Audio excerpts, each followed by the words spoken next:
Okay, with that, I think we have to say hello and welcome to the second official Outlander Fan Panel of San Diego Comic-Con. Thank you guys so much for coming, and a few of you, I know I saw a few faces here that were here, and people told us that they were here last year, so you guys have been to all two. Yeah, we're so excited. So quickly, introductions. My name is Ginger Wiseman. I'm the co-host and producer of the Outlander podcast. My name is Sarah Kizak, and I am the owner and writer on Outlander TV News. I am Summer Reynolds. I am the co-host of the Outlander podcast. That one's my sister. I'm Mandy Tidwell, and I did, or still do, Great Scot Blog when they deign to put Gaelic in the episodes anymore. It seems as the seasons go on, the Gaelic's kind of gone down. But yeah, I have a lot of the translations for the first couple of seasons for the Gaelic on my blog. Okay, so the first thing is kind of a little bit of a recap of season 3. Not necessarily episode by episode, but things from or about season 3. Let's start with, what was your favorite episode, ladies? Should I go first or go last? You can go. Go. Oh, Lord. I think it has to be, oh, God, okay, I'll go last. Sarah. You'd think we hadn't discussed this. I missed that discussion. I'm sorry. Mine would be the first episode. I always like the first episodes. The first episode of the first season is probably one of my favorites all time. So first episode, season 3. I'm gonna butt back in, sorry. Yes, agreed, number 1, first season. My favorite episode is a combination of the end of the episode before Print Shop and Print Shop. And then it goes kind of uphill and then maybe a little downhill after that. But it peaks for me right at the end of the episode before Print Shop and then Print Shop. Yeah. My favorite is Of Lost Things, because is there anything more heartbreaking and sad than watching Jamie ride away from Little Willie and that whole thing, and that the way that episode builds, and it's pulling on your heartstrings, and then by the time the song plays, you know, third and fourth watching, I'm still crying. So. And Bear McCreary and Willie's theme? Come on. Okay, that's really loud, Ginger. I love Bob Dylan anyway. Or pretty much anything Bear does, basically. Okay, you guys, what's your favorite episode? Have a few people come up and tell us. Nobody? We have a mic. Which one? First one? Oh, it's the mic right here if you want to stand up. Let's see, because of the ones we picked, how many people's favorite episode is the first one? Yeah. So, I mean, first one was good, but for me, if I had to listen to him breathe any longer, I was gonna lose it. So, there needs to be more going on than just breathing. That was the soundtrack of the episode, the first episode. And I will say, by the time it aired, I'd already seen it, 3 or 4 times. And so I can't listen to this anymore. How many people Print Shop? Okay, a lot of Print Shop. Okay, so a lot more. Yeah. How many people have Lost Things? Cool. Yeah. Yeah. 4 and 5? Yeah. 4 and 5 was good. Okay, where are my doldrums people at? Ooh. Exactly. Oh, yeah. Least favorite episode. Yeah, it's like, are we ever getting off the damn boat? But I have to say, as much as I love the books, that particular section of the book's not my favorite part of the book either, so. Okay, and then so just a heads up, I've read it, I know these things, I've read the books, I've seen the show, all the blah blah blah. So I'm going through our little order of operations of things we're going to talk about, and the next thing is just a question. We might have made up this list while Ginger wasn't there last night. The question is, do we like Bree yet? Because Bree is a slow burn for a lot of people. Bree, okay, at least in the books, Bree's a polarizing figure. Some people never get on the Bree bus. Some people are on the Bree bus, and some people like myself who, once it gets to, okay, read the books, no spoiler warnings, right? Book 7, I'm on the Bree bus. Yeah. Book 8, badass mama jama. Yeah. Bree is out of my way. I want her as a bestie. I want her to invent stuff for me. Yes. Oh Lord, please. That's true. Okay, I correct myself. I start to get on the Bree bus on the Ridge. Not right away, but when she's her knowledge and ability is so instrumental in helping them live a slightly easier life, even if it's just a smidge bit easier. So, do you guys like Bree yet? I still don't like Bree. Is it the character who's playing her or Bree herself? Bree in the books, for sure. Bree in the books. That's a good point to make. I didn't know if I was going to like her more when the series started. I don't. But I could. I mean, the series is not completely the books, so there is a way in which I could like Bree more. I'm hoping for that. What don't you like about her? I don't even know Let where her to count the ways. So many of the things she does feel really petulant, and I know she is still a teenager when we first meet her, so it's I guess it's par for a course with that, but it seems like it feels a really long time for her to stop being that character. Yeah. To me, it's a combination of she's really hard-headed, and I think the problem is I'm a little hard-headed myself, and so I don't like seeing it that much in somebody else. And the other thing is she doesn't seem to appreciate what she has in Roger. You know, in the next, I'm like, how do you not appreciate that? Because that's pretty, like, I mean, I love Jamie, don't get me wrong, but I know Jamie's out of my league. You kind of feel like Roger, you might find a Roger in real life. And when you do, you need to appreciate him. I mean, I love Jamie, don't get me wrong, we all love Jamie, but I don't walk down every street thinking, oh, is Jamie around the corner? I keep an eye out for Roger. Well, he could be busking on a street corner. Yeah, maybe so. That's true. Yep, question? I think, well, not artistic on everything. I think it's the slow maturation process. Like, she gets there, and then she doesn't appreciate sort of the finer things that even her mom like tells her, you know, about getting when she's pregnant without Roger when Roger's on. Yeah. And she can't. Yeah. Is it, There are no spoilers here. No, we're It's okay. okay. Yeah, Yes. yeah. there's, you know, she doesn't appreciate like her dad is trying to help. Yeah. Maybe I don't know, but it took her a long time to Yeah, appreciate. and in all fairness, how many of us all thought we knew everything when we were in our late teens? You know, because you're getting out of school, you're going off to college, and I'm sure we were very annoying. We just didn't, nobody wrote books about us. So. Some of us still do. Yeah, I say I'm aging backwards, so I'm working back that way. You have a question? Well, I was just going to say that, just as Mandy said, you know, we were all pretty know-it-all when we were teenagers. Plus, within about a 2 to 3 year span, her father has died. Her mother has gone off on this so-called wild goose chase to find somebody that she knows nothing about. And now she discovers that eventually discovers that her mother's story about traveling back to the 1700s is really true, and the father she thought was her father really wasn't her biological father, and now mom's going to go back and find this guy from the 1700s. Yeah. And Well, essentially dead to her. right, well, essentially said, I love him more than I love you. I mean, kind of, that's the way it really is. Saying, I took care of you, your dad and I, Frank and I took care of you for 18 or 20 years, and now it's my time to really have fun. Well, she definitely did have sex with Frank, even though TV shows that she didn't do it. Yeah, well, adaptation. We have to have it tattooed on my arm. I was in my 50s when my mother died, and, you know, that took a long time for me to get over. Even though, well, anyway, and so, you know, you kind of have to think about all the changes that went on in her life, and she really had no one except Roger. Exactly. And her mother. Which is why she should appreciate him. She doesn't appreciate him the way he would, but she's also struggling, dealing with mourning, and then mourning again, and then being happy because she finds her father, but then being unhappy because she's pregnant and she doesn't know who is the father of the baby. Let's not get too specific for people having. She's got all this stuff going on.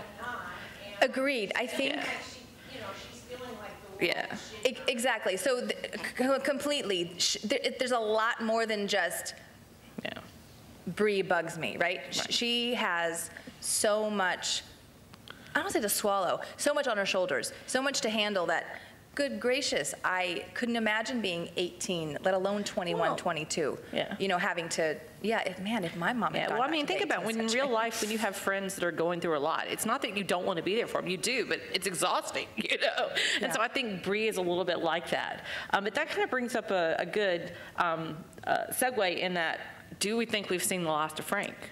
You know, how much is Frank going to come back? I hope not. This is my, I don't know if we talked about it last year, did we?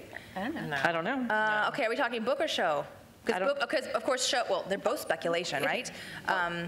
Let's be clear, there's no knowledge, there's no foreknowledge here. However, in the book series, one of the things, if you listen to our show even like a few times, one of my favorite, it's all Mandy's fault, one of my favorite threads, themes, whatever, is the whole what Frank knew.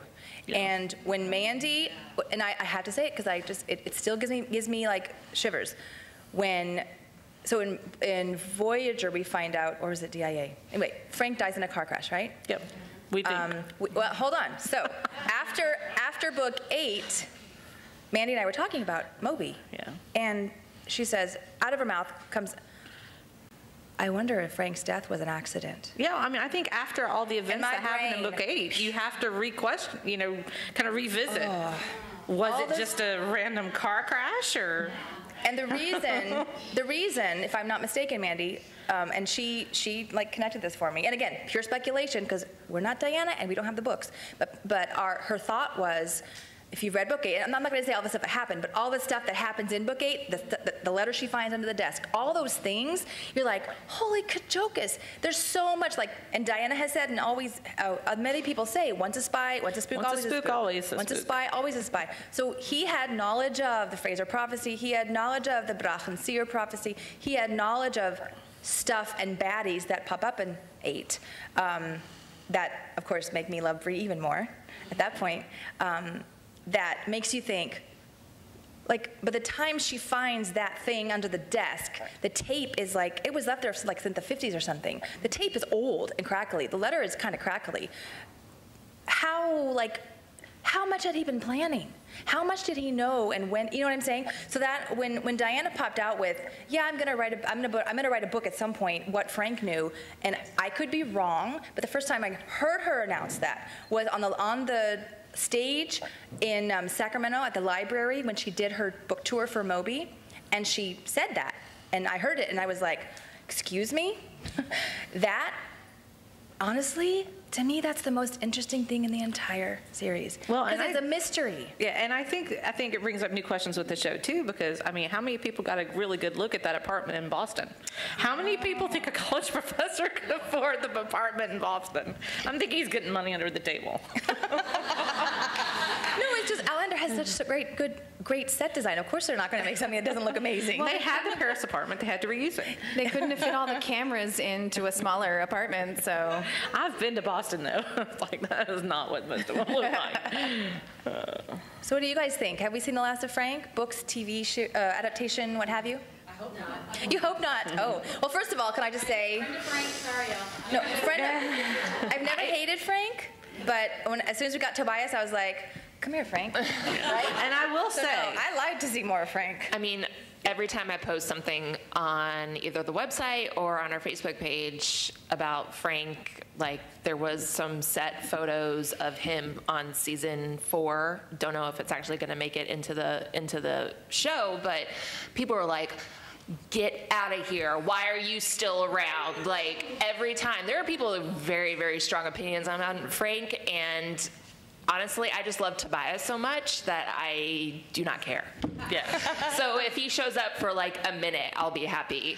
And I think there's even, we have 5 and 6 now greenlit, but there's always the possibility of flashbacks throughout this entire series, going back to Frank or BJR. I don't, you never know.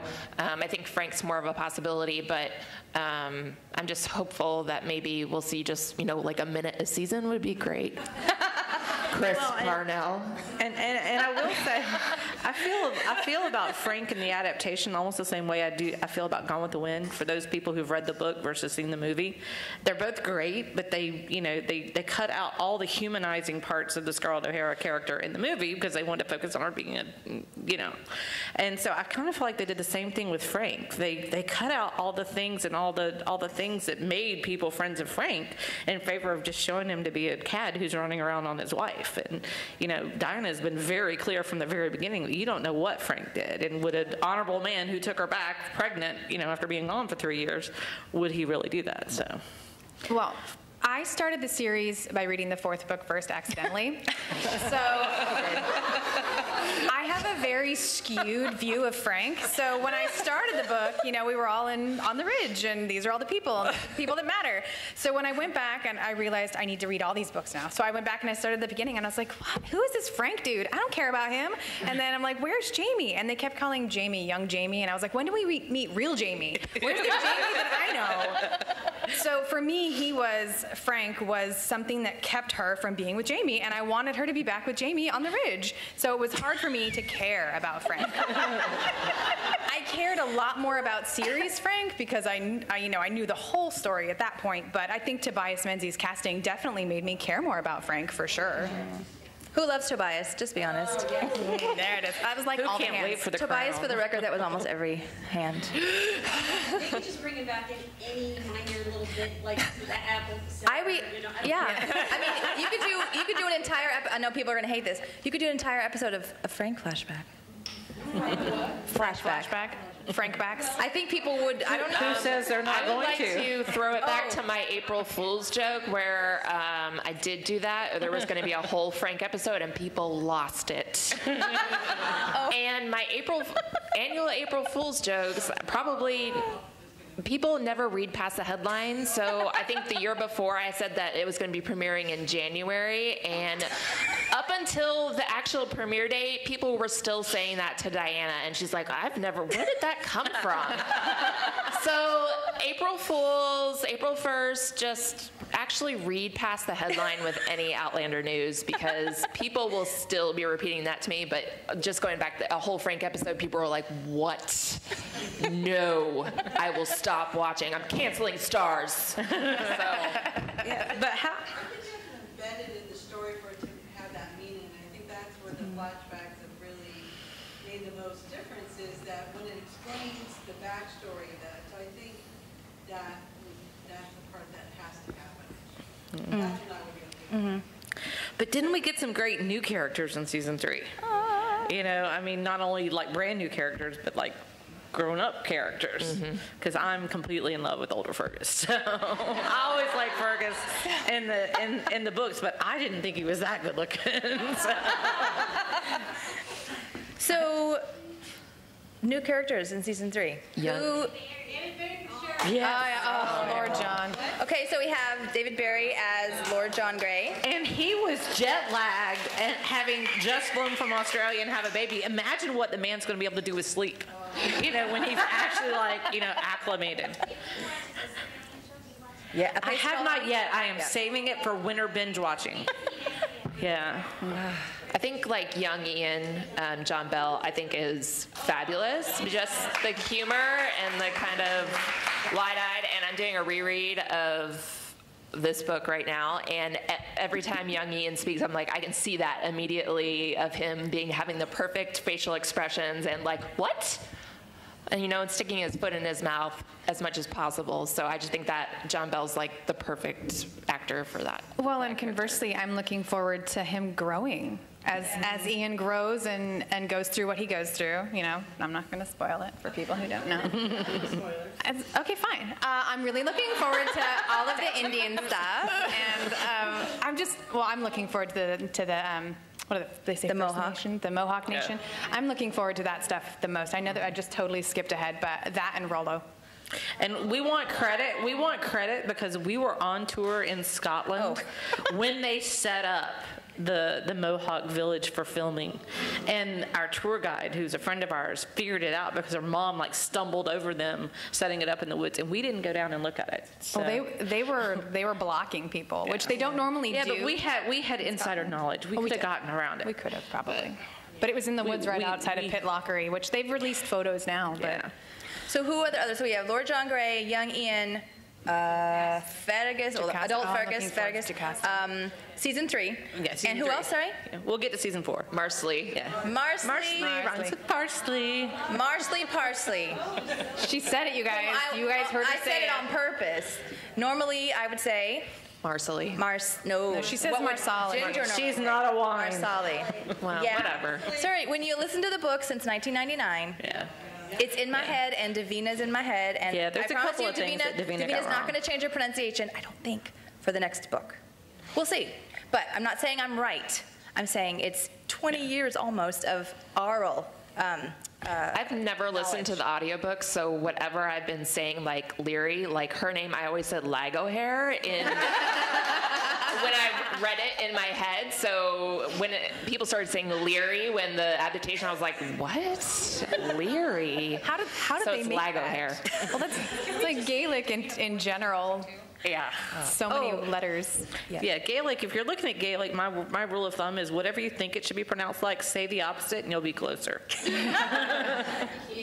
Too many silent letters make other sounds.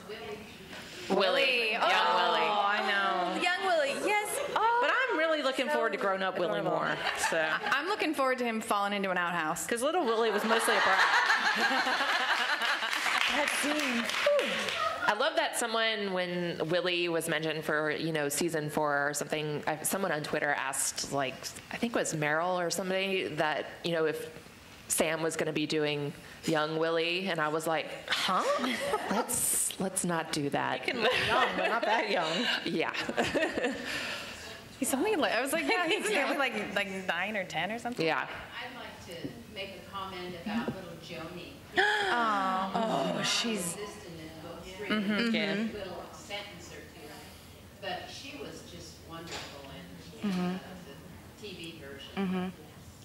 And she was seen on a season 4 set, so She'll be back. hopefully. She was like a little heartbreaker, right? She was adorable. She was featured way more in the series than she was in the book, but in the few scenes she was in the series, she just like broke your heart, man. Like Was that the one played by Cora Singh? I don't remember her name, the actress's name, but Yeah. she was. I can't keep them straight. I'm sorry. Too many Murray kids. You should make sure like Larry a little bit. No. Okay, Yeah, so no. does anyone love Leary in this room? Yeah. No. Character or actress portrayal? It's I'm saying actress portrayal. Good Lord, people. April 1st. Yeah. Get it. If she There's my makes April you 1st hate her, that she's doing exactly what she's supposed to do. There you go. That's a true. Anything we haven't put it? touched on season 3? Yeah. Anything. What? Geneva. Huh. She's a one-off, definitely, because she's dead. I liked Isabel more, though. I mean, I loved Isabel. I never connected with her in the book, and in the show, I'm like, darn, she's got everybody's number and knows what she wants and got it. Isabel breaks your heart, doesn't she? Yeah. Because I she wanted- didn't get what she thought she got. I think everyone was like, I want Jenny to be my best friend. And I was like, I want Isabel to be my best friend. I'm like, she's the one who's going to watch your baby when you have to run off and hide from redcoats and do all of those things. I mean, Do you have a comment? So I had a question. Uh-huh. Since the book and the show are different, obviously, but one thing that I questioned was, since the show showed that Jamie knew that Leary took Claire to trial, how could he still marry her? that's a butterfly effect. I think Until Claire told him, like, I think think the production just decided to shove that under the rug and ignore it. No, that's why they inserted that other like side thing when they were at the Fraser clan House. Yeah, Old Fox. that's why they inserted all that. You know, I'm sorry, da da da da, all that leery stuff that wasn't in the book. Yep, still don't like her. Well, you know. Yeah. Yep. Diana came to Albuquerque last year for what we call the Bubonic-Con. Oh. Bubonic plague still in New Mexico. Yeah, that's a good selling point, right? That's not on the visitors brochures. So she commented about that segment, and basically what had happened is the original script was not that, and then the actress who plays Mary, whose name I'm blanking. Nell Hudson. Nell Hudson. So she's Yeah. in Victoria, Yes. and Annette Badland was doing Midsummer Mysteries. Yes. And they couldn't get them on the set together because of their filming schedules. So they had to, in one day, tear up that whole script and make a whole new one. And that's kind of why that episode is such a mishmash. Yeah. Production, you know. Production. Okay. Can we talk about Murtaugh being We'll get to that. Yeah, we debated whether that belonged in season 3 or season 4, but we figured it affects 4 more. So, Yeah, we're going to include that in the, yeah, of course. Go. We're going to go on to season 4, and we will come back to you, we promise. Okay, so season 4. Of course, as we said, books, no, but television-wise, this is now pure speculation, right? Because it hasn't premiered yet. Okay, so what do we know? We know that Jamie, Claire, help me. And the new one. Young Ian Fergus. have landed. Well, no, not yet. Did they? Oh, yeah.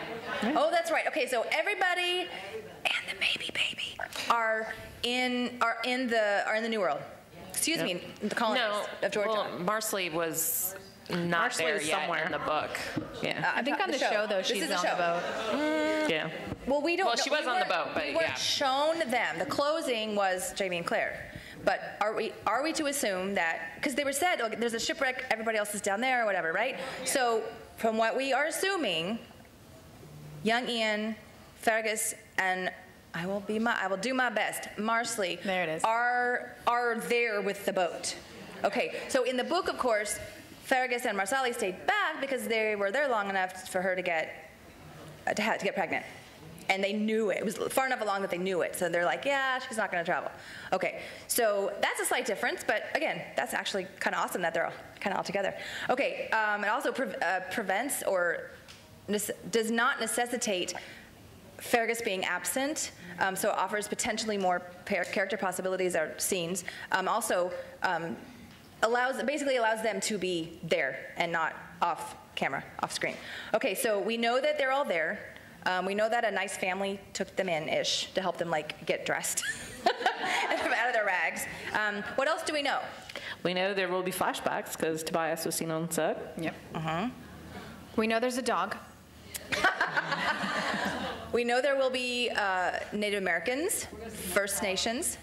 Yeah, we're going to see Murtaugh. Yeah, because last time we saw him, he was in a jail cell and then marching off to the. Yeah, the last time we saw him, to he was indentured being servants. But there was a lot of speculation, you know, when he first showed up in season 3, you know, among book fans who knew, you know, all the characters that were they going to try to conflate the Murtaugh character with Duncan Ennis and have, you know, that whole storyline play out. But if I remember right, somebody backed me up on this. Didn't Diana say somewhere that that's not what they're doing? That don't worry, Duncan Ennis is still there. Okay, so I thought I remembered that, but they couldn't remember. So, Which creates its own challenges all by itself Right. because So Duncan why? Ennis character really was the new Murtaugh in the colonies. So I don't know. That's going to be an interesting.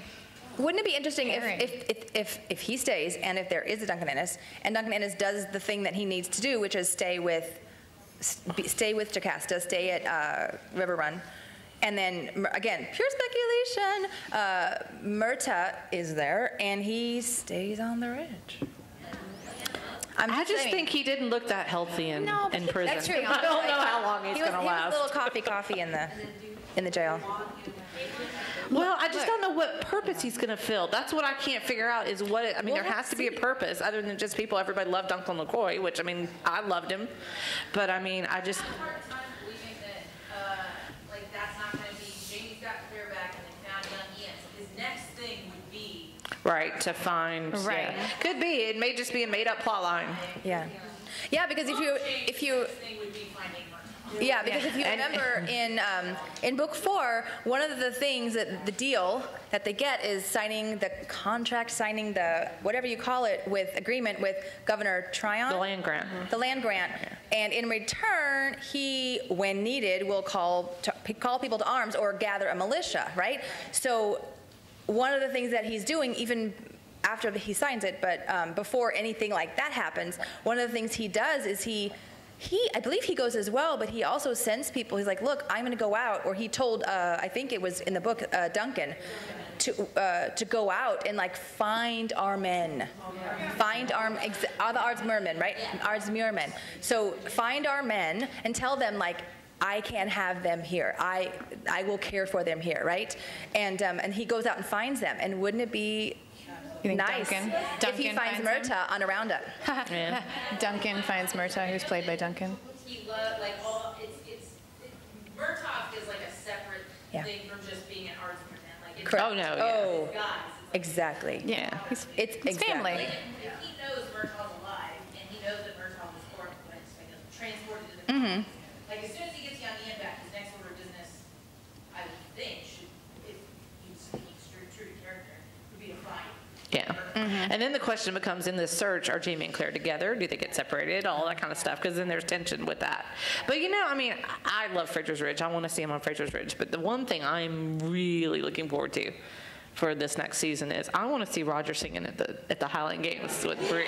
So, and I happen to know a certain someone has been practicing. So I expect to see a lot more of Roger and Bree this season than we saw last season. Literally. Literally. Oh, no. Well, then. No, I've already said I need times at which I need to look away from the screen.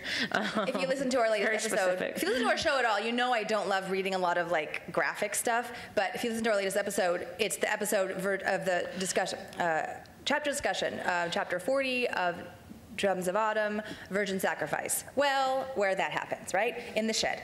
Let's just say I took my notes, and as I was reading, I was like, damn, I took too good of notes. Because I was reading stuff that I don't need to be reading on the show, but whatever. Outlander fans are like, that's not a problem, Ginger. I get it.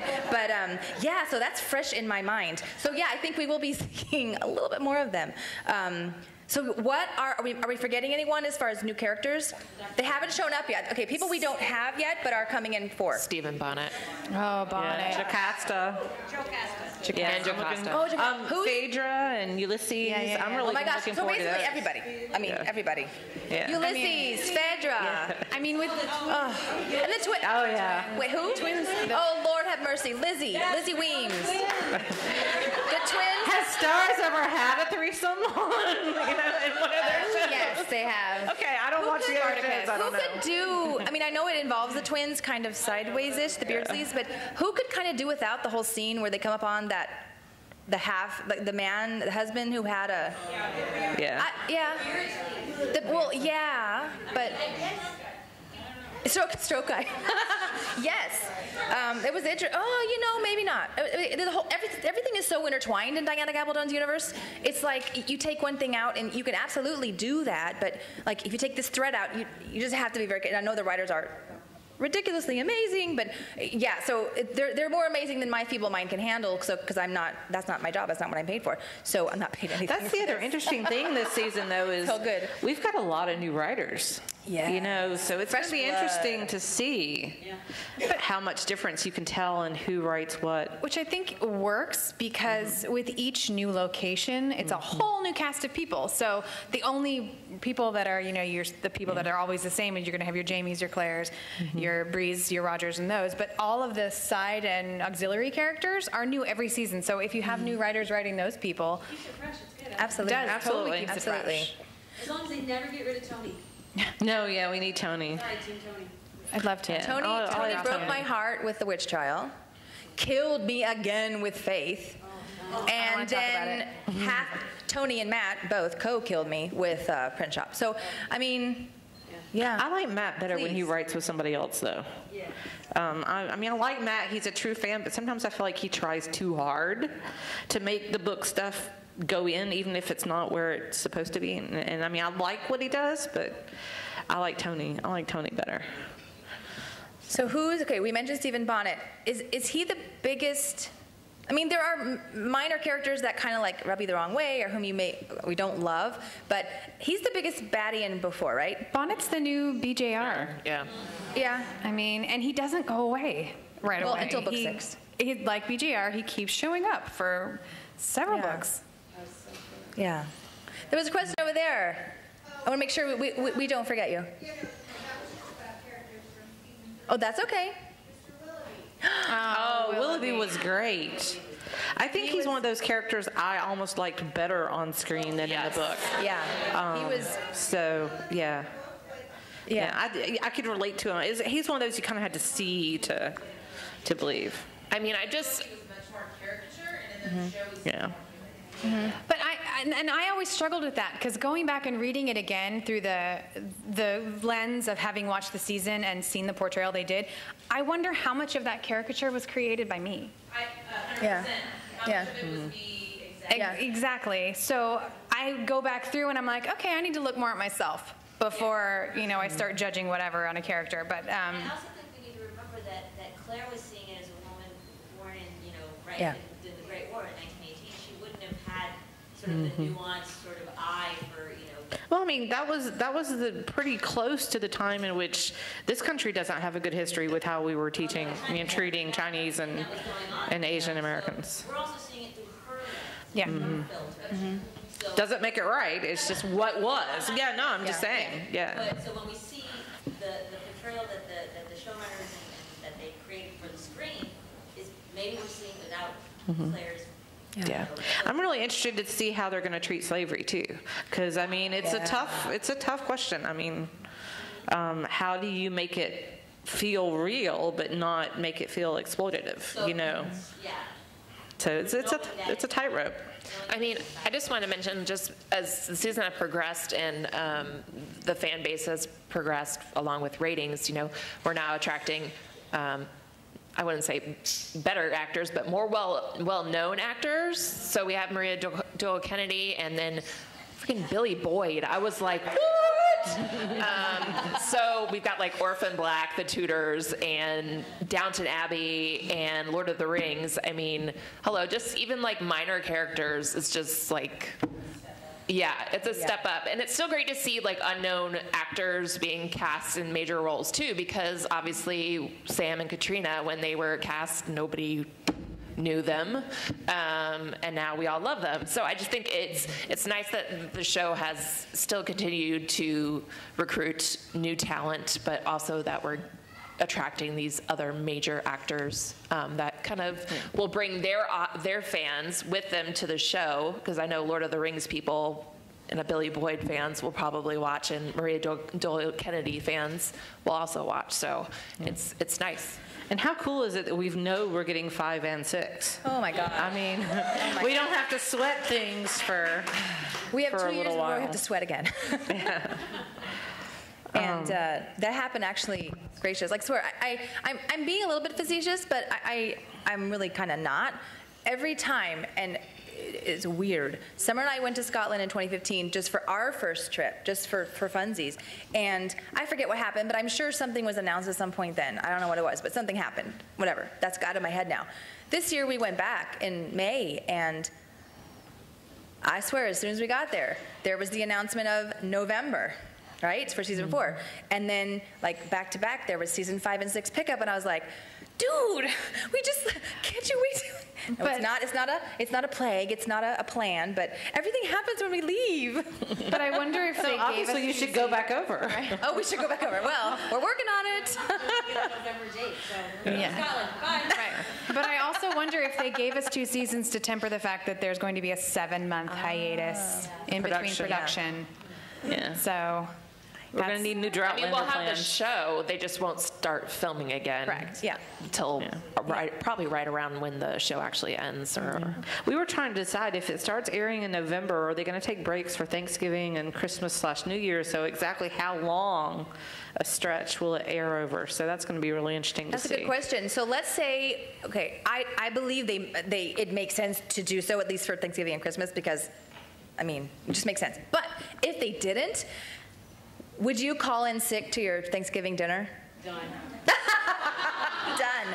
Would you say, look, okay. Is it on a Saturday? No. Oh, Lord. I think It would be on a Saturday. we're Sundays now. You know, there's another possibility. No, Sunday. Sorry, they switched to Sunday. They could drop the whole season at once online. You know, and then still air it every week. Because I think Outlander Please don't do that. That they'll do both. You know, we will have watch a heart them attack at midnight, and we will watch them again at 9 p.m. I'd be just like a stress ball somewhere if they dropped all the episodes at once. I would join you in that stress ball. It would grow. Just saying, it's happening more and more now. It is. It is. Ours releases it at midnight on my cable, so I watched it at midnight. We do too. We always watch at midnight, and then I'll watch again at the regular airtime. You could still make Thanksgiving. I will have to say, like, this isn't on our thing or whatever. I'm on the East Coast. I live in Atlanta, so it drops at midnight in Atlanta. I know the West Coast gets it at 9 o'clock. Yeah. I personally don't like that because I just feel like at least when it drops right when it starts airing, everyone's seeing it at the same time. Yeah. And then people don't have to mute Twitter or things like that with people who stay up and live tweet or are already, you know, adding Diana and Meryl and Matt about details of the show. Yeah. I think like, could you imagine if Game of Thrones did that? Like, dropped it online midnight the day it aired? They used to. The rest of the world got it the day after it aired in the U.S. So, I mean, with Game of Thrones. Until this last year was the first time it aired. I mean, it just makes it a little bit more complicated. I don't like it because I feel like it, at least when everyone's watching it at the same time, you get to experience it all at the same, and there's no risk of spoiler. I don't have a show, so an online outlet, so I don't have to worry about that. I like the early start in case there is Gaelic. I can go find it and figure out where it's from. Yeah. Yeah. Some people work the next day, so. I'm sorry, I work from home most of the time. So can't really do anything about that. Carmen? Ask what scene you're most Oh, that is a great question. I can't believe we didn't think about that. Okay, I'm going to preface this with every time I say this scene is definitely going to be in the next year, they cut it. Gremlins. It's been every season they do this to me. What am I looking for? Not us on our show. Whenever we do it and we publish it, it never shows up. So. Well, I mean, I'm looking forward to the Holland Games because I want to hear Richard sing. So that's what I'm looking forward to. That was one of my favorite parts of the book. I mean, I'm just doing my reread right now, so it's not everything's fresh in my head, but I think just how they do the Brianna and Jamie union, not reunion, the union meeting, and just, man, I love those stones. So I love the setting and everything, so I really hope they make it, because they didn't make it for Claire when she went back again, and it wasn't necessary. I don't think they went back to like Kinloch Grannoch. I can't swear to it. Really? But because they set it up. Maybe they did. Maybe they did, and I'm just forgetting. I have a source. I'll find out from one of the Outlandish bakers. She'll know. I like the moments of humor, so I'm looking forward to the outhouse scene. Did we see him on set this year? I don't know. I don't remember hearing. hearing. Not have it. I understand. See, but that's what happens. I say you can't not have it, and they cut it every time. I want to say Bree and Jamie. That to me is, it's between Bree and Jamie union. It's not a reunion. They haven't met. Sorry, I was just remembering that scene when he comes across her and she's trying to get something from him, and he's like, "You're really good looking, but I'm married." Somehow it's like looking in a mirror. I think it's between that and you know what? Something. Okay. Oh Lord, this is what I'm afraid, because we said this about Voyager and it was gone. So we'll see. Okay. One of the things I love that I'm going to preface this with a Voyager thing, because it's done. I'm not going backwards, but it's because there's a common thread between these two scenes. I love scenes between Claire and Lord John Gray. And we missed, I think, one of the best scenes. I mean, it turned out beautiful, don't get me wrong, but I did mourn it. But I'm over it. But that book scene is like, oh my God, it's like bam, bam, bam. And I will say, I know this is going back to season 3, but one of the things that irked me the most about adaptation is when Jamie told Claire about Willie right away. I'm like, I'm sorry, you just changed the entire season. I know. So season 4, it's another Lord John Gray scene. It's actually more of a sequence. I like to say that sequence more than just a one flash like room. It's the time. Is that better? The sequence when a very, very heavily pregnant Bree is at River Run, and Lord John is there, and he is man. Yeah, we know he likes her daddy, but he is man and mensch enough to step up. Okay, and it's so, to me, that is precious. That part is precious. It's just precious. She blackmailed him into it. She told him, I will tell everyone that you're gay if you don't marry me. Okay, that's not precious. That's free for you. But my point is the time that they have there at River Run, she's alone. Yeah. She doesn't know if her parents are going to come back. They could be killed. All this stuff, and he is there. And I know she's a little bit of a about it, but blackmail wasn't why he did it. No, correct. It's not. Correct. No, because he was. Yeah. No, it's not why he did it, but it did. She was very clumsy the way she tried it. Yes. He's used to dealing in those diplomatic circles. Yeah. Well, that's the difference in time, right? Because back then everything was subtle and you covert, and 60s were in your face. That's how you dealt with things. So. But yeah, Lord John. Whew, I just can't. All the Lord John. Absolutely. Well, they have all the bulges. That. All the bulges, right? Yeah. All the bulges. My understanding is that Sony owns the rights to everything that was published up until book 7. After book 7, then they've got to renegotiate. Is that right, Chris? Yeah. We have access to Yeah. the Yep. Yes. But Lord John, we have to deal with that. Yeah. Get on that. Yeah. Yeah. Cool.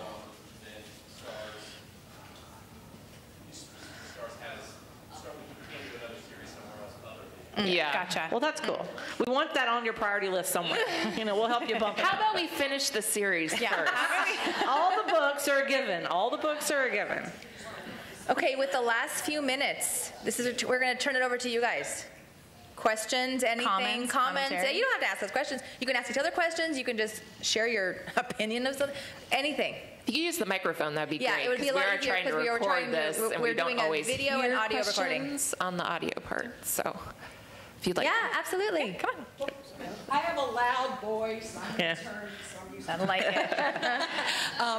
My favorite scene that I'm looking forward to, and I will preface this by saying that I've only skim read the 4th book, is I am looking forward to Jamie and Bree going at it. I mean, I'm a conflict person.